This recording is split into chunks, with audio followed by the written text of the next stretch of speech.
புனித வணக்கம் ஹஜ்ஜை நிறைவேற்ற வேண்டும் என்பதற்காக நமது ஊரில் இருந்தும் பெரும்பாலான மக்கள் ஹஜ்ஜுக்கு புறப்படுகின்றார்கள். இந்த நல்ல சந்தர்ப்பத்தில் ஹஜ்ஜோடு சம்பந்தப்பட்ட செய்திகளை இரண்டாக பிரித்துக் கொண்டு, ஒன்று ஹஜ்ஜுக்கு செல்லுகின்ற மக்களுக்கு அந்த ஹஜ்ஜை முறையாக நிறைவேற்ற வேண்டும், அதற்கான செய்திகள். இரண்டு, இதுவரைக்கும் ஹஜ்ஜு செய்யாமல் இருக்கின்ற மக்கள் அவர்கள் தன் கடமையை உணர்ந்து அந்த ஹஜ்ஜை நிறைவேற்ற வேண்டும் என்பதற்கான செய்திகள். இந்த இரண்டு செய்திகளில் ஹஜ்ஜுக்கு செல்லுகின்ற மக்கள் தங்களுடைய ஹஜ்ஜை முறையாக முழுமையாக நிறைவேற்ற வேண்டும் என்பதற்கு தேவையான செய்திகளை சுருக்கமாக நாம் இன்று சிந்தித்து பார்க்கின்றோம். அன்புக்குரியவர்களே, அல்லாஹுவின் திருத்தூதர் ஸல்லல்லாஹு அலைஹி வஸல்லம் கடமையான ஹஜ்ஜை முறையாக நிறைவேற்றுகின்ற போது கிடைக்கும் பலாபலன், பாக்கியங்கள் எவை என்று சொல்கிற போது பல செய்திகளை சொன்னார்கள். ஒரு ஹதீஸிலே பார்க்கிறோம், அவர் வாழ்நாளில் அதற்கு முன் செய்த அத்தனை பாவங்களும் மன்னிக்கப்படும். மற்றொரு ஹதீஸ், அவர் அன்று பிறந்த பாலகனை போன்று பாவக்கரைகள் கழுவப்பட்டு அப்பழுக்கற்ற பத்தரை மாற்று தங்கமாக தாயகம் திரும்புவார். இன்னொரு ஹதீஸை பார்க்கின்றோம், அவருடைய ஹஜ்ஜுக்கு சொர்க்கத்தை தவிர்த்து வேறு ஒரு கூலி இல்லை, சொர்க்கம்தான் அவருக்கு கூலி. இப்படி பல பல வாக்குறுதிகள் வழங்கப்பட்டிருப்பதை பார்க்கின்றோம். ஆனால் அவை எல்லாவற்றிலேயும் நாம் உன்னிப்பாக கவனிக்க வேண்டிய செய்தி, ஹஜ்ஜை நிறைவேற்றியவர்களுக்கு இந்த பாக்கியங்கள் பரிசாக வழங்கப்படும் என்று சொல்லாமல், மபரூரான ஹஜ்ஜை நிறைவேற்றியவர்களுக்கு இந்த பாக்கியம் வழங்கப்படும் என்று மபரூர் என்ற ஒரு நிபந்தனை சேர்த்து சொல்லப்பட்டிருக்கிறது. இன்று லட்சோப லட்ச மக்கள் ஹஜ்ஜுக்கு செல்கின்றார்கள். ஆனால் ஒரு சிலருக்குத்தான் இந்த மப்ரூரான ஹஜ்ஜை அடையக்கூடிய பாக்கியம் பெறுகின்றார்கள். பெரும்பாலானவர்கள் ஹஜ்ஜு செய்தோம் என்று பேருக்கு போய்விட்டு வருகின்றார்கள். அவர்கள் ஹஜ்ஜு மப்ரூரான ஹஜ்ஜாக ஆனதா என்பதே சந்தேகம். காரணம், மப்ரூரான ஹஜ்ஜாக ஆவதற்கு என்ன நிபந்தனைகள், அவற்றை எப்படி பேணுவது, நிறைவேற்றுவது என்ற தகவல் தெளிவு அவர்களுக்கு இல்லை. ஆகவே நாம் செய்கின்ற ஹஜ்ஜை மப்ரூராக ஆக வேண்டும். அதற்கு நாம் பேண வேண்டிய அம்சங்கள் எவை, அதை பற்றி நாம் சிந்தித்து பார்க்கின்றோம். அன்புக்குரியவர்களே, நமது ஹஜ்ஜு மப்ரூரான ஹஜ்ஜாக ஆக வேண்டும் என்று சொன்னால் அந்த ஹஜ்ஜிலே 6 நிபந்தனைகள் பேணப்பட வேண்டும். 6 அம்சங்கள் நிறைவாக இடம்பெற வேண்டும். அப்போதுதான் அது மப்ரூரான ஹஜ்ஜு என்ற பெயரை வந்தடையும். பல ஹதீதுகளையும் ஒன்றாக சேர்த்து வைத்து சிந்தித்து பார்க்கும் போது அறிஞர் பெருமக்கள் சொன்ன விளக்கங்களை எல்லாம் ஒட்டுமொத்தமாக சேர்த்து பிழிந்தெடுத்த சாரி என்று சிந்தித்து பார்க்கும் போது இந்த 6 செய்திகள் நமக்கு புரிய வருகின்றன.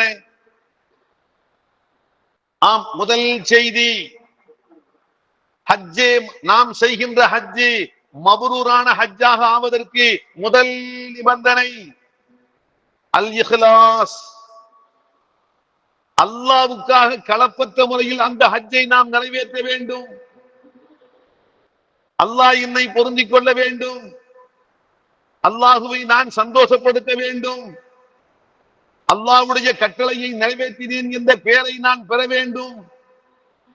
மொத்தத்தில் அல்லாஹுவை திருப்திப்படுத்துவதற்காக, அல்லாஹு என்னை திருப்தி கொள்வதற்காக இந்த கடமையை நான் நிறைவேற்றுகின்றேன்.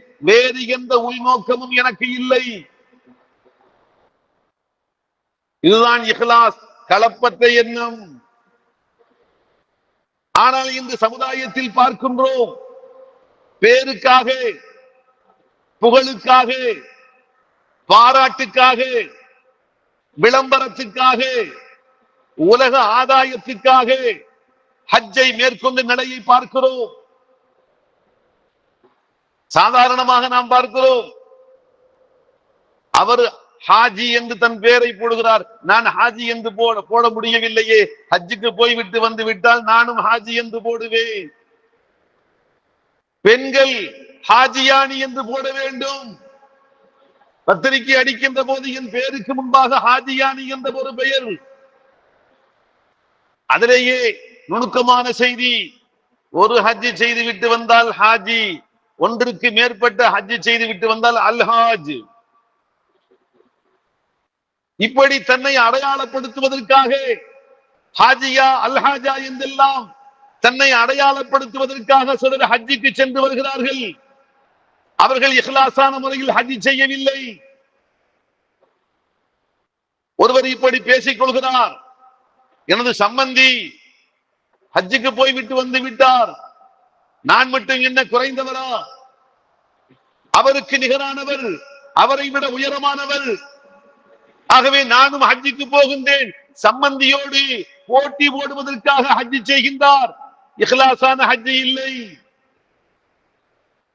சமூக அந்தஸ்துக்காக, பெருமைக்காக, பாராட்டுக்காக, அல்லாஹ்வுடைய பொருத்தத்தை தவிர்த்து வேறு எந்த நோக்கத்தில் செய்தாலும் சரி, அல்லாஹ் அந்த ஹஜ்ஜை மப்ரூரான ஹஜ்ஜாக அங்கீகரிக்க மாட்டான். களப்பற்ற முறையில் அல்லாஹுவை சந்தோஷப்படுத்த வேண்டும், அல்லாஹ் என்னை பொருந்திக் கொள்ள வேண்டும். இதை தவிர்த்து எனக்கு வேறு ஒரு நோக்கம் இல்லை. பரிசுத்தமான இந்த எண்ணம் நெஞ்சத்தில் ஆழமாக வேர்கொண்டிருக்க வேண்டும். இது ஹஜ்ஜுக்கு மட்டுமல்ல, நாம் செய்கின்ற எந்த வணக்கமாக இருக்கட்டும், இஹ்லாஸை அடிப்படையாக கொண்டு செய்தால் மட்டும்தான் அல்லாஹ் ஏற்றுக்கொள்வான். இஹ்லாஸ் இல்லை, அல்லாஹ்வுக்காக இந்த தூய எண்ணம் இல்லை, ஒரு துரும்பை கூட அல்லாஹ் ஏற்றுக்கொள்ள மாட்டான். ஒரு துரும்பளவு காரியம், அதை கூட அல்லாஹ் ஏற்றுக்கொள்ள மாட்டான். ஆக இஹ்லாஸ் என்பது ரொம்ப முக்கியமானது. ஹஜ்ஜுக்கு செல்லுகின்ற ஒவ்வொரு ஹாஜியும் தன் எண்ணம் பரிசுத்தமாக அமைவதற்கு தூய்மைப்படுத்திக் கொள்ள வேண்டும், முயற்சி எடுத்துக் கொள்ள வேண்டும். இரண்டாவது நிபந்தனை, ஹஜ்ஜி மப்ரூராக ஆக வேண்டுமா? இரண்டாவது முக்கியமான நிபந்தனை, நமது ஹஜ்ஜி முஹம்மதுர் ரசூலுல்லாஹ் ஸல்லல்லாஹு அலைஹி வஸல்லம் எப்படி காட்டி தந்தார்களோ, அவர்கள் காட்டி தந்த விதத்தில் அவர்களுடைய சுன்னத்தான முறைகளை பேணி நமது ஹஜ்ஜி நிறைவேற்றப்பட வேண்டும். அல்லாஹுவின் திருத்தூதர் ஸல்லல்லாஹு அலைஹி வஸல்லம் ஹஜ்ஜுக்கு சென்ற போது எல்லோருக்கும் அழைப்பு கொடுத்தார்கள். எல்லோரும் வாருங்கள், நான் ஹஜ்ஜி செய்ய புறப்படுகின்றேன், ஹஜ்ஜின் முறைகளை என்னிடம் வந்து கற்றுக் கொள்ளுங்கள். ஹஜ்ஜை நிறைவேற்றுகின்ற போதும் சொன்னார்கள், குது மின்னி மனாசிக்கக்கும் ஃபஇன்னி மக்பூதுன். என்னிடமிருந்து ஹஜ்ஜி செய்கின்ற முறைகளை, வழிமுறைகளை கற்றுக்கொள்ளுங்கள், எடுத்துக் கொள்ளுங்கள். காரணம், நான் கைப்பற்றப்பட்டு போவேன்.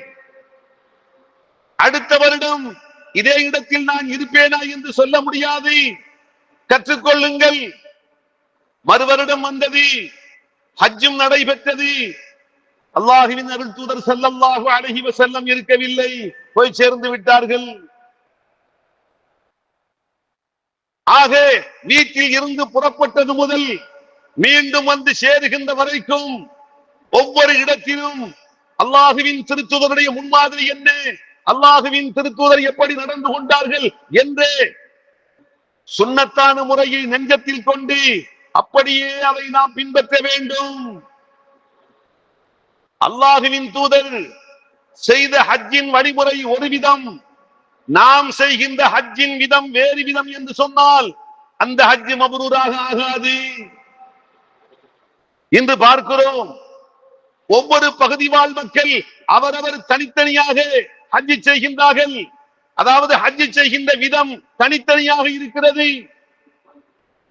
எங்கள் ஊர் பழக்கம் இதுதான், எங்கள் நாட்டு பழக்கம் இதுதான், எங்கள் வட்டாரத்து பழக்கம், குடும்பத்து பழக்கம், எங்களுடைய பாரம்பரியம் இதுதான் என்று சொல்லிக்கொண்டு அவரவர் விதவிதமாக ஹஜ் செய்கின்றார்கள். இல்லை, முஹம்மது ரசூலுல்லாஹ் எப்படி ஹஜ் செய்தார்கள், அதை பார்த்த அருமை சஹாபா பெருமக்கள் எப்படி ஹஜ் செய்தார்கள், அந்த விதமாக செய்தால் மட்டும்தான் அந்த ஹஜ் ஏற்றுக்கொள்ளப்படும், மபரூரான ஹஜ்ஜாக ஆக முடியும். அதற்கு மாற்றமாக செய்கின்ற ஹஜ் மபரூராக ஆக முடியாது. இன்று சமுதாயத்தில் சில பள்ளிகளில், சில வீடுகளில் ஹஜ் எப்படி செய்ய வேண்டும் என்று வழிகாட்டு நெறிகளை கற்றுத் தருகின்றோம் என்று பல இடங்களில் செயல்முறை பயிற்சி என்ற அடிப்படையில் சில கூட்டங்கள் நடத்தப்படுகிறது. வருடா வருடம் பார்த்துக் கொண்டிருக்கிறோம். ஆனால் சில இடங்களில் எப்படிப்பட்ட செய்திகளுக்கு அங்கே முக்கியத்துவம் கொடுக்கப்படுகிறது என்று பார்த்தால், அல்லாஹ்வின் தூதர் இப்படி செய்தார்கள், அப்படித்தான் செய்ய வேண்டும், அப்படி செய்யவில்லை, ஆகவே நாம் செய்யக்கூடாது என்று சொல்லுகின்ற செய்திகளுக்கு முக்கியத்துவத்தை காணவில்லை. மாறாக அரபாவுக்கு போகும்போது 3 பேக்குகள், அதிலே சின்ன பேக்கை கையில் எடுத்துக் கொள்ளுங்கள், மறந்து விடாதீர்கள். 3 பேக்கு கொடுத்தார்களாம் ஹஜ்ஜுக்கு அழைத்து செல்லுகின்ற மக்கள். அதிலே அரபாவுக்கு போகும்போது சிறிய பேக்கை கொண்டு போக வேண்டுமாம். சிறியதை எடுத்தால் என்ன, பெரியதை எடுத்தால் என்ன, எதை எடுத்தால் என்ன, பேக்கே இல்லாமல் போனாலும் ஹஜ்ஜு கூடும். இன்ன இடத்திற்கு போகிற போது வலீஃபா புக்கை மறவாமல் எடுத்துக் கொள்ளுங்கள், அதில் இன்ன வலீஃபாவை ஓத வேண்டும். யார் சொன்னது? இந்த இடத்தில் இதை ஓத வேண்டும் என்று யார் சொன்னது? முஹம்மது ரசூலுல்லாஹ் சொன்னார்களா? ஒரு சில இடங்களில் தவாஃபு செய்கின்ற போது ருக்னே யமானிக்கும் ஹஜருல் அஸ்வதுக்கு மத்தியில் வருகிற போது அல்லாஹ்வின் திருத்தூதர் இந்த வார்த்தையை கொண்டு பிரார்த்தித்தார்கள். தெளிவான ஹதீஸ் இருக்கிறது. ஸஃபா மர்வாவுக்கு மத்தியில் சഈ செய்கின்ற போது ஆரம்பமாக பெருமானார் குர்ஆனுடைய இந்த ஆயத்தை ஓதினார்கள். இன்ன ஸஃபா வல் மர்வத மின் ஷஆயிரில்லாஹ். ஆதாரம் இருக்கிறது. இதை விட்டு முதல் சுற்றிலே அதை ஓத வேண்டும், 2ஆம் சுற்றிலே இதை ஓத வேண்டும், 3வது சுற்று 4 என்று 7 சுற்றுகளுக்கு 7 அச்சடிக்கப்பட்ட பேப்பர், அதை மையமாக வைத்து ஒரு புத்தகம். இந்த புத்தகத்தை மறவாமல் எடுத்துக் கொள்ளுங்கள் என்ற போதனை. இதெல்லாம் அபத்தமான செய்திகள்.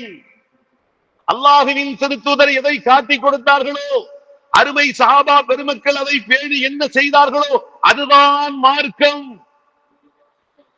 அதை விட வேறு எதற்கும் நாம் முக்கியத்துவம் கொடுக்க வேண்டிய அவசியம் இல்லை. அப்படி நாம் முக்கியத்துவம் கொடுத்தால் அறியாமையின் வெளிப்பாடு, அறியாமையின் வெளிப்பாடு. மார்க்கத்தை நாம் இன்னும் சரியாக புரிந்து கொள்ளவில்லை. அதே போன்று சிலர் கற்களை எடுக்கும் போது கற்களை எங்கிருந்து எடுக்க வேண்டும், அதை கழுவி கொண்டு போக வேண்டும், அதை எப்படி பாதுகாக்க வேண்டும்.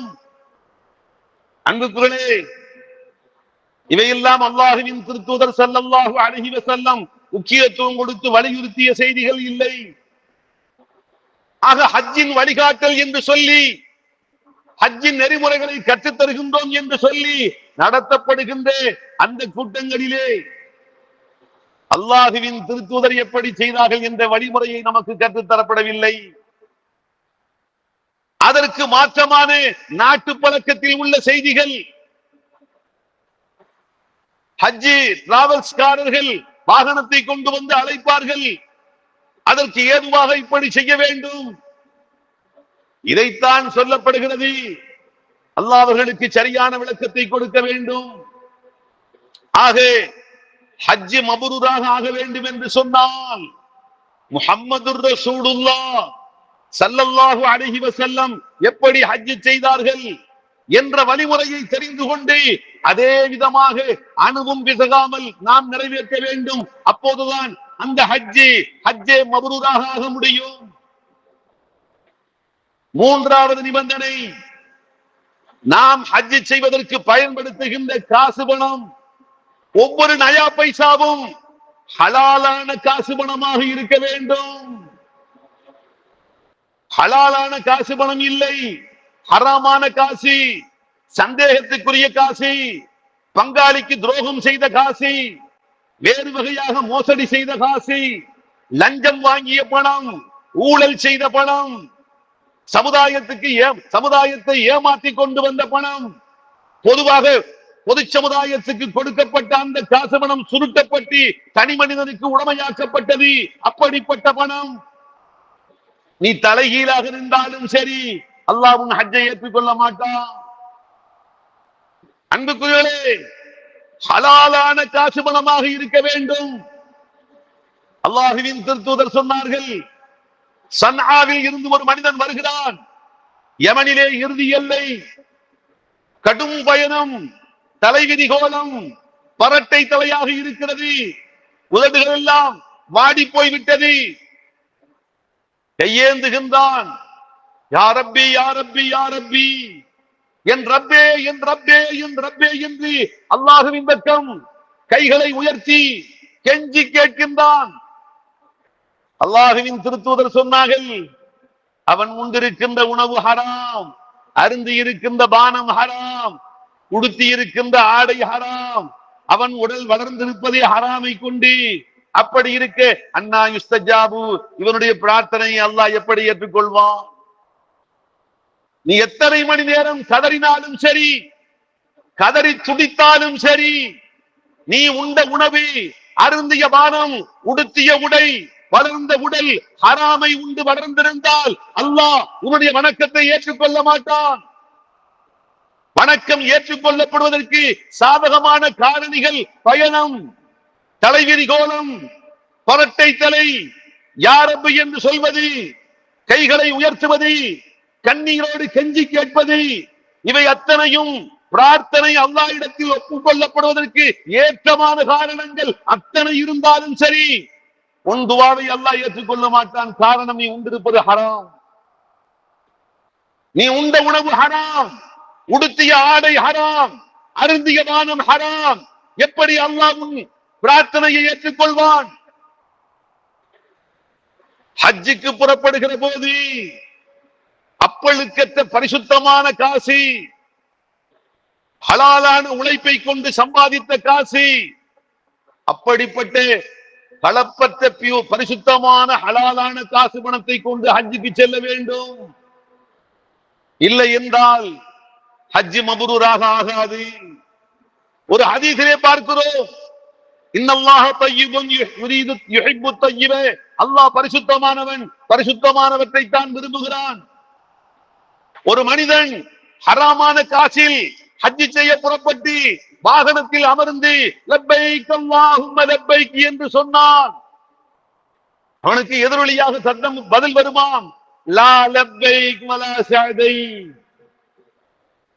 வஹஜ்ஜத்துக மர்தூதுன் அலை, உனது அழைப்பு ஏற்றுக்கொள்ளப்படவில்லை, வலா சஅதைக், நீ பாக்கியம் பெற்றவனாக ஆகவில்லை, உன் ஹஜ் ஒப்புக்கொள்ளப்பட மாட்டாது, மறுதளிக்கப்படும். ஹராமான காசை கொண்டு ஹஜ் செய்கின்றாயா? ஹராமான காசை கொண்டு, அப்பளுக்கு இல்லாத பரிசுத்தமான காசு இல்லாமலை கொண்டு நீ செய்கின்ற ஹஜ் ஏற்றுக்கொள்ளப்பட மாட்டாது. ஹலாலான காசு பணமாக இருந்தால் உனது அழைப்பு ஒப்புக்கொள்ளப்பட்டது, நீ பாக்கியம் பெற்று விட்டாய் என்று பதில் கொடுக்கப்படும் என்றார்கள். ஆக மப்ரூரான ஹஜ்ஜாக நமது ஹஜ் ஆவதற்கு மூன்றாவது நிபந்தனை, ஹலாலான காசு பணத்தை கொண்டு நாம் அந்த வணக்கத்தை நிறைவேற்ற வேண்டும். ஹராமான, சந்தேகமான, பிழையான, அடுத்தவருடைய பொருத்தம் இல்லாமல் அந்த செல்வத்தை நாம் அடைந்திருந்தால் அவற்றை கொண்டு செய்யப்படுகின்ற ஹஜ் ஒருபோதும் மப்ரூராக ஆக மாட்டாது. நான்காவது நிபந்தனை, நமது ஹஜ் மப்ரூராக ஆக வேண்டும். வீட்டில் இருந்து புறப்பட்டது முதல் மீண்டும் ஹஜ்ஜை முடித்துவிட்டு வீட்டை வந்து அடைகின்ற வரைக்கும் நன்மையான காரியங்களை நம்மை நாம் மூழ்கடித்துக் கொள்ள வேண்டும். நம்மில் இருந்து வெளிப்படுகின்ற அத்தனையும் இறை வணக்கங்களாக இருக்க வேண்டும். புறப்பட்டு விட்டோம், ஹஜ்ஜி, குர்ஆன் ஓதுவது, திக்ர் செய்வது, இஸ்திக்ஃபார் செய்வது, தௌபா செய்வது, தொழுவது, தல்பியா சொல்வது, ஸலவாத்து சொல்வது, இப்படி புறப்பட்டது முதல் மீண்டும் தாயகம் வந்து சேருகின்ற வரைக்கும் கடக்கின்ற ஒவ்வொரு வினாடியும் அல்லாஹ்வுடைய வணக்கமாக அமைய வேண்டும்.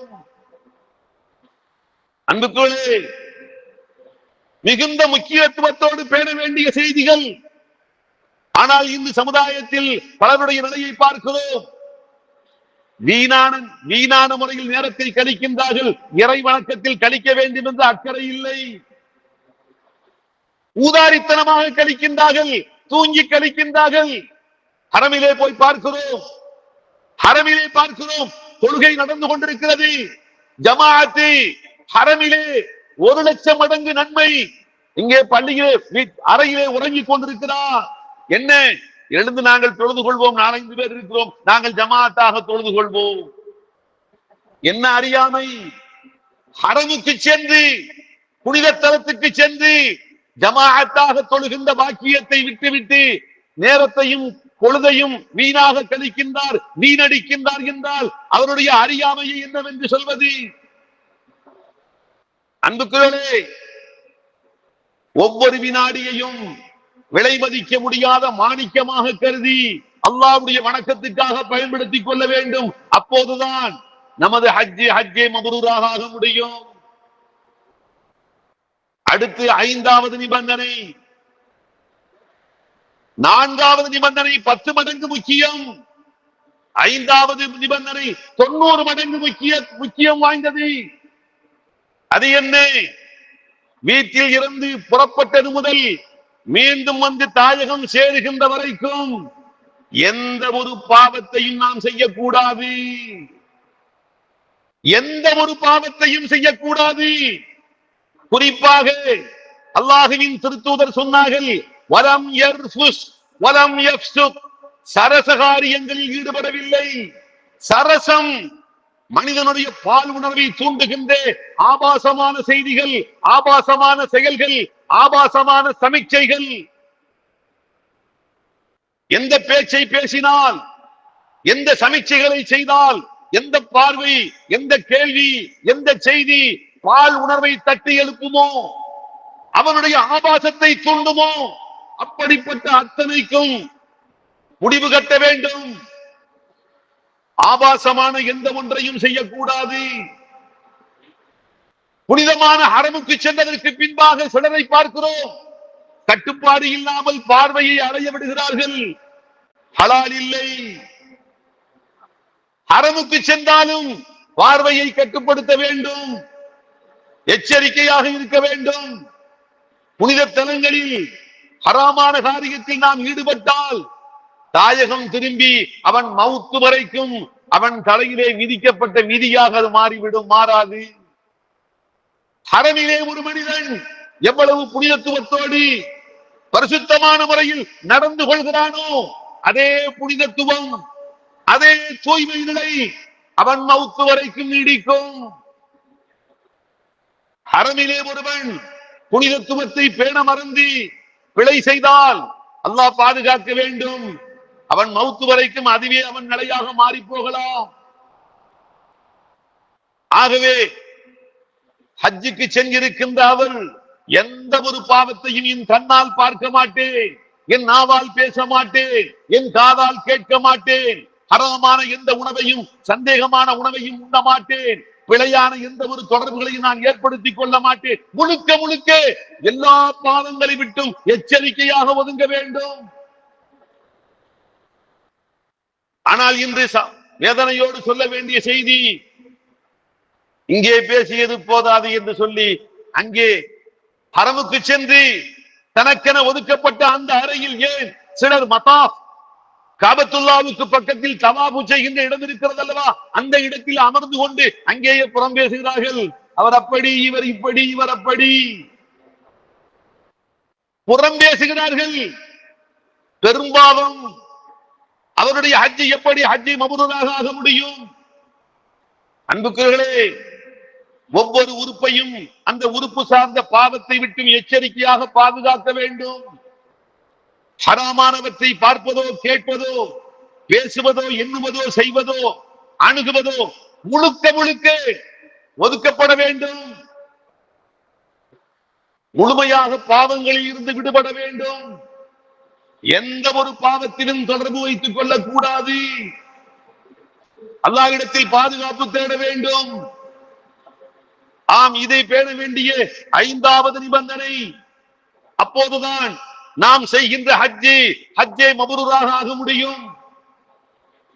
6வது நிபந்தனை, உடன் வருகின்ற பயணிகளிடத்தில் சிறந்த நற்குணத்தோடு நடந்து கொள்ள வேண்டும். உடன் வருகின்ற மக்கள் யார்? தன்னை போன்று அவரும் ஹஜ் செய்ய வருகின்றார். தன் குடும்பத்தை சார்ந்தவராக, தன் ஊரை சார்ந்தவராக, பக்கத்து ஊரை சார்ந்தவராக, மாநிலத்தை சார்ந்தவராக, அல்லது உலகத்தின் எந்த பகுதியை சார்ந்தவராக இருக்கட்டும், ஒன்றாக புறப்படுகின்றோம். வாகனத்தில் போகிறோம், வான ஊர்தியில் போகிறோம், இறங்கி அங்கிருந்து போகிறோம். இப்படியாக ஹஜ்ஜுக்கு செல்கிற போது உடன் வருகின்றார்களே, அவர்களிடத்தில் சிறந்த முறையில் நடந்து கொள்ள வேண்டும்.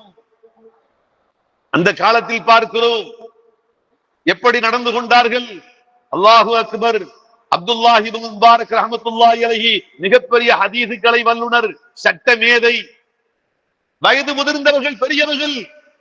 அவர்கள் ஹஜ்ஜுக்கு போகிற போது யாரெல்லாம் உடன் வருகிறார்களோ அவர்களுக்கெல்லாம் பணிவிடை செய்வார்களாம்.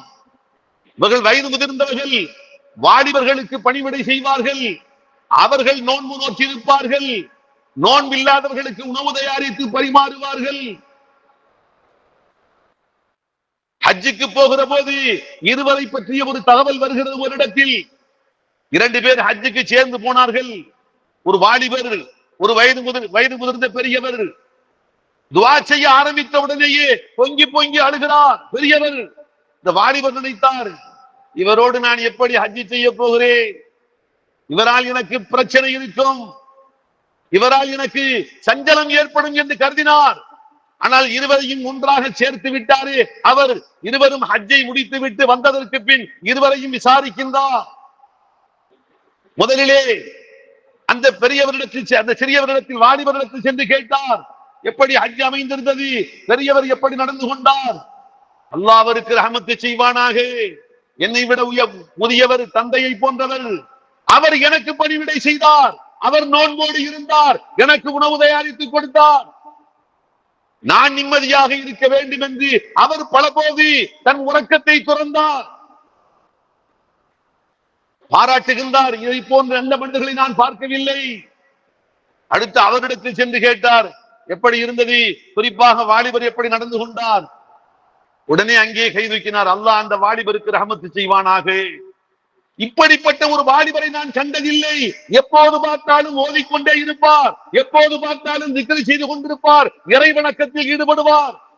இந்த சிறு பருவத்தில் இப்படிப்பட்ட பக்குவப்பட்ட ஒரு நிலையை நான் கண்டதில்லை. அன்புகளே, பயணம் சென்று விட்டு இப்படி இருக்க வேண்டும். ஆனால் அண்மையில் கேள்விப்பட்டேன், ஒரு ஊரிலேயே உடன்பிறப்புகள் இருந்தால் இப்படித்தான் இருக்க வேண்டும் என்று முன்மாதிரியாக இருந்தவர்கள் போய்விட்டு வந்ததற்கு பின்பாக பார்த்தால், நான் மௌத்தானால் நீ என்னை பார்க்க வரக்கூடாது, நீ மௌத்தானால் நான் உன்னை பார்க்க வர மாட்டேன். உடன் பிறந்த உடன்பிறப்புகள், தாய் தந்தை ஒத்த சகோதரர்கள் பரம விரோதிகளாக, வைரிகளாக மாறி போனார்கள். என்ன நடந்தது? ஹஜ்ஜுக்கு போன்றாக போய்விட்டு திரும்பினார்கள். உப்புச்சப்பில்லாத விஷயம். உணவு வாங்கும் போது சகோதரருக்கு வாங்காமல் ஒருவர் வாங்கி வந்து விட்டார். குளிக்கின்ற போது முந்தி விட்டார். கழிப்பிடத்துக்கு போகும்போது இவரை கண்டுகொள்ளவில்லை. இந்த ஒரு அற்ப விஷயத்துக்காக உறவையே முறிக்கக்கூடிய நிலை. அன்புகளே, ஹஜ்ஜிலே இந்த 6ஐயும் பேண வேண்டும். இஹ்லாஸ், அல்லாஹ்வுக்காக, முஹம்மதுர் ரசூலுல்லாஹ் காட்டிக் கொடுத்த சுன்னத்தான முறையில் அமைய வேண்டும். செலவிடப்படுகின்ற ஒவ்வொரு பைசாவும் ஹலாலான பைசாவாக இருக்க வேண்டும். தாயகத்தில் புறப்பட்டதில் இருந்து வந்து சேருகின்ற வரைக்கும் மூச்சும் பேச்சும் ஒவ்வொரு அடியும் இறைவணக்கமாக இருக்க வேண்டும். தாயகத்தில் புறப்பட்டதில் இருந்து திரும்பி வந்து சேருகின்ற வரைக்கும் பாவத்தின் சாயலோ பாவத்தின் வாடையோ அறவே தன் மீது படாமல் எச்சரிக்கையாக பாதுகாத்துக் கொள்ள வேண்டும். கடைசி நிபந்தனை, உடன் வந்த சக பயணிகள் தனக்காக துஆ செய்து பாராட்டும் விதமாக நடந்து கொள்ள வேண்டும். ஆம் அன்புகளே, இந்த நிபந்தனைகளை பேணி நாம் நிறைவேற்றுகின்ற போது அல்ஹம்துலில்லாஹ் நமது ஹஜ்ஜே மப்ரூராக வாக்களிக்கப்பட்ட எல்லா வாக்கியங்களையும் குறைவின்றி நிறைவாக பெற்று தருகின்ற ஹஜ்ஜே மப்ரூராக அமையும் என்பதில் சந்தேகம் இல்லை. அல்லாஹ் ரப்புல் ஆலமீன் அவன் மார்க்க விளக்கங்களை சரியாக புரிந்து முறையாக பேணி ஈருலகத்திலும் வெற்றி பெறுகின்ற மேன்மக்களாக ஆக்கியருள்வானாக. ஆமீன் ஆமீன் யா ரப்பல் ஆலமீன் வல்ஹம்துலில்லாஹி ரப்பில் ஆலமீன்.